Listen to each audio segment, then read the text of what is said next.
When do I write? Well, I like to write. Actually, I would write a lot on the weekends and snow days. We get a lot of snow days up there. We get that lake effect snow. It was kind of funny because a snow day would come in, and we had those 2 really, really harsh winters, and that's when I did the bulk of my writing. We had a lot of snow days, breaks in school. When I was first writing it, my oldest was 6, so that was an issue too to work on it. Then father passed away, and then I was busy with my family. I have 3 children, and then teaching can be exhausting at times too. Plus, I do other things. And then when I picked it up again, he was older and he was very self-sufficient. The other 2 were already out of the house, and so I had a lot of downtime. I have a lot of time on the weekends, evenings, and usually when school's out, I kind of say, okay, this is a writing day. And you would think I would write a lot in the summer. And I think I just still have that mentality I've had my whole life. It's summer or, take off. I'm always really in the mood to write in the fall and the winter. And I don't do the get up early writing, which a lot of people do. I'd rather write in the afternoons, evenings, weekends. And, 3-day weekend, everybody's going to the big sales or whatever, I'm usually writing. And I have my outline for the next book, but I want to make sure I have a bigger block of time. And I keep debating on if I'm going to start it before I retire or if I'm just going to wait till I retire and just do it then. But I don't know if I can wait that long. Yeah. Have you ever heard this? It sounds kind of hokey where writers say the characters take you place.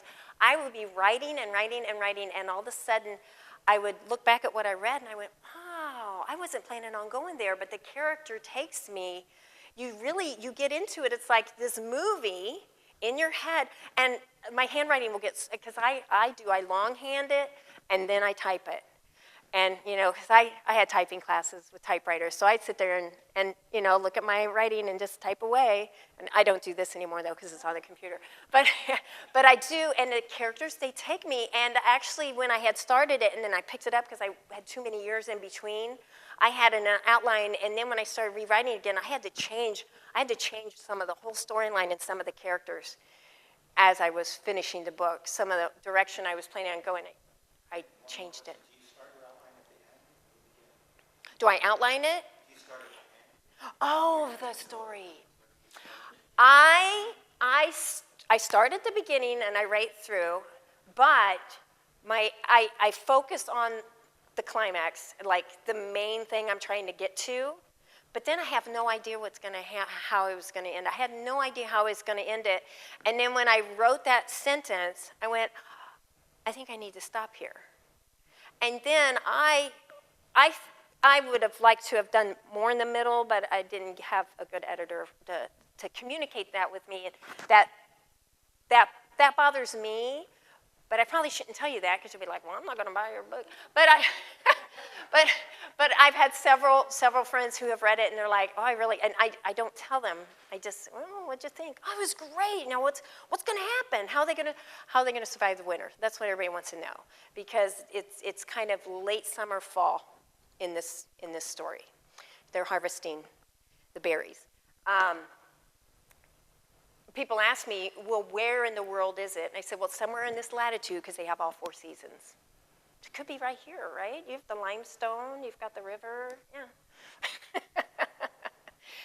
But the characters, they took me, and then I ended up changing the age of some of the characters too, because I didn't like where they were going, and they wanted to go this way, and I thought, well, they need to be a younger person for that, or they need to be an older person for that, or I didn't change. I think all my males stayed males and all my females stayed females. I didn't change somebody anyway through.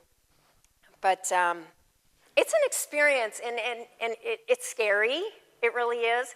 And the sad thing is, people are like, oh, you wrote a book? And then they look at you like, why aren't you famous? What, well, are you really rich? No.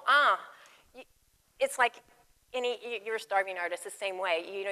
To write, to be a writer and to make money at writing, you have to already have somebody supporting you, or you have to have a job where you have time outside of your job to write. And then there's no guarantee it's going to sell, and it's going to sell big. you know, it's just the way of life. But you have to remember that that's not why you're writing. You're not writing to get rich and famous. That would be scary. That would be scary. You really just, like I said, when I hit send, I was like, whoa, somebody else is going to read my book. And it would be kind of nerve-wracking to be out there. But when I wrote it, it's the first in the Running Water Big Tree stories. So I do have 2 other books that I want to write with this tribe. Now, after I write them, and my characters have taken me wherever they're going to go, who knows, I may have more stories, or I may have something else I want to write, or the well may be run dry. I have no idea. I don't have a crystal ball, but I do know that the experience of writing this, I would totally lose track of time. I would just get so jazzed, and I really enjoyed that experience, and I'd get cramped, and then I'd look at out the window, and it was dark. I'm like, well, maybe I better go fix supper for my family, and But I have a very supportive husband and very understanding kids, and I'm grateful for that. Oh, I'm sorry, just covered the microphone. I'm very grateful for that. That helps. You do need a support system, but I could have had a bigger support system. I was too afraid to tell people I was writing, because a lot of times you get that, you're writing a book? Who isn't? I got that expression one time, how are you writing a book? You're a science teacher. People pigeonhole you. And I'm like, I'm a very diverse person. I'm a multifaceted person just like everybody else. And there's more to you than what you do. It's what you do. It's not who you are. So no matter what your background is or how educated you are, if you can write letters, start writing. Just do it. But I could have had a bigger support system. My mother didn't even know I was writing a book, and she didn't know until I'd already called the publisher. And she goes, well, why didn't you tell me? But anyway, I shouldn't have been so afraid. I should have gotten out there and gotten more of a support system.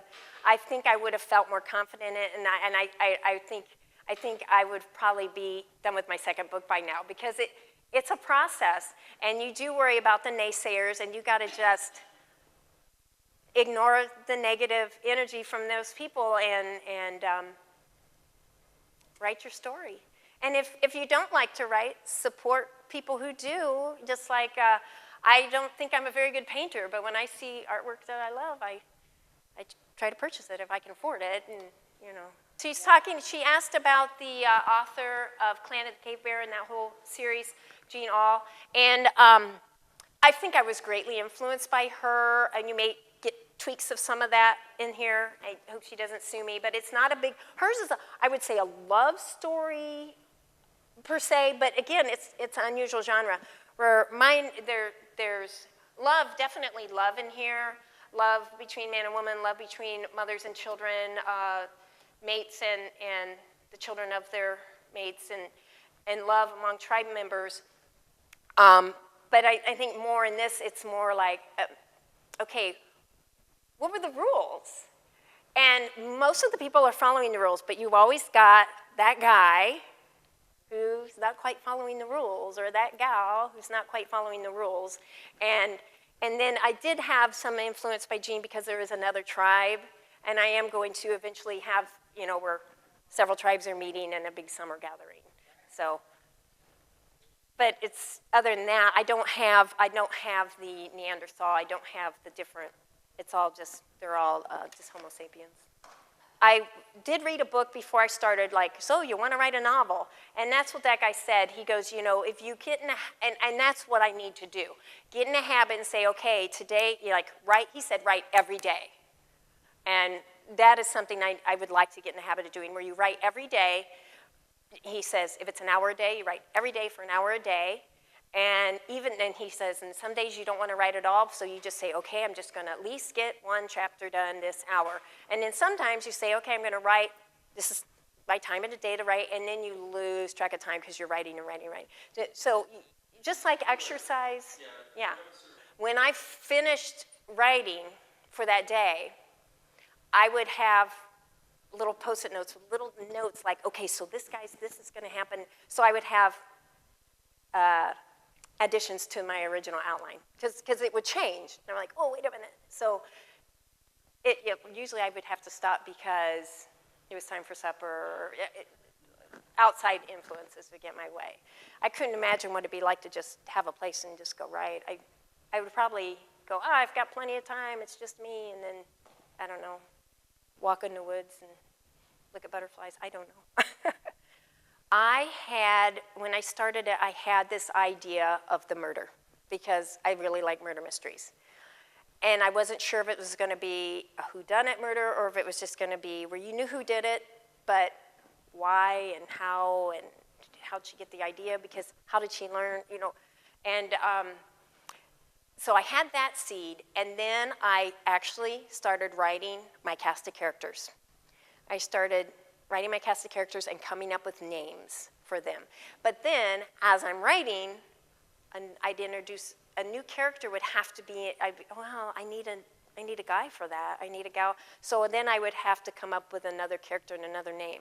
And then I had all these little random pieces of paper. And so then I like to be very organized. So I don't know, writing, being an artist, and then being organized, I have a very conflicting thing going on here. So then I would have to take it all and reorganize it. So I would make sure I had the right children with the right women and the right mates and the right names. And yeah, and then one I had to switch a couple ages on some of them. And I wanted it to be primitive tribe. I wanted it to be a prehistoric tribe where I was giving, basically, I'm giving, because nobody knows, but I'm giving the freedom of, okay, what was their religion? Who was in charge? What did they do when they got sick? What did they do with the kids? How did they get food? I wanted all of that, because I'm always fascinated by that. But I also wanted, I didn't want it just to be a story about their everyday life. I wanted there to be a little excitement going on in there in the story as well. So, and I also wanted the chapters to be quick and short, because those books are always, you're like, okay, one more chapter. Oh, one more chapter, because you tend to get through the book faster. I would say friends and family, and also other local authors. There's way more out there, or author wannabes out there than you realize. Because again, I think everybody's the same way, like, I want to write, I don't know. And if I had just said, hey, I'm thinking about writing a book, will you help me? I think more people would have, sure. I was so worried about the 5 or 6 people who'd be like, no, who isn't writing a book? The naysayers, and then not realizing there were 20 or 30 people over here. And I think that's just a life lesson. If you want to try something new, just get out there and do it, whether it's writing or running a marathon or whatever it is that you say, before I die, I want to try. The worst thing that happens is you've lost a little time and money, but you've learned a lot. So